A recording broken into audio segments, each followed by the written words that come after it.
Hello， 欢迎收看《高高搞哈位》，我是敏华。今天我们来到桃园杨梅这个客家庄，因为里头有一个年轻人，他把工厂的一部分呢变成了室内攀岩场。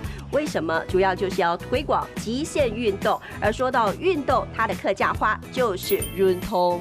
我们来看看为什么年轻人要这么做呢？带您了解喽，走喽！小朋友就像空中飞人，动作超利落。杨梅多了这个攀岩场，可是让这里的小朋友爱上了这项运通。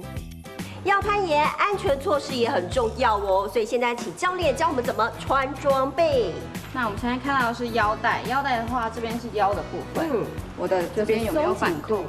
怎么往上攀岩，怎么做才安全？教练一一教学，让学员都可以顺利的往上爬。这个手儿非常的重要哦。不过小酷，这个手儿怎么装啊？这个手儿呢，就是要装在我们吊带前面的吊环上面，一边扣在我身上，一边扣在你身上。攀爬上去的时候，我就可以确保你的安全。入手儿舔熟之称，也有教练在一旁。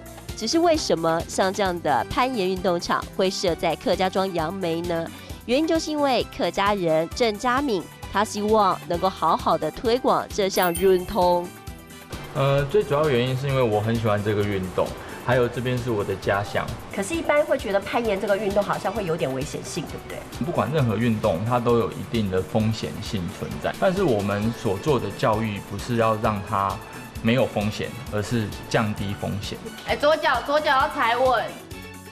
国外有日来日斗年，好客十标运通。老板希望台湾也有更多人可以喜欢这项运动，让这项运通可以在杨梅这个客家庄发扬光大。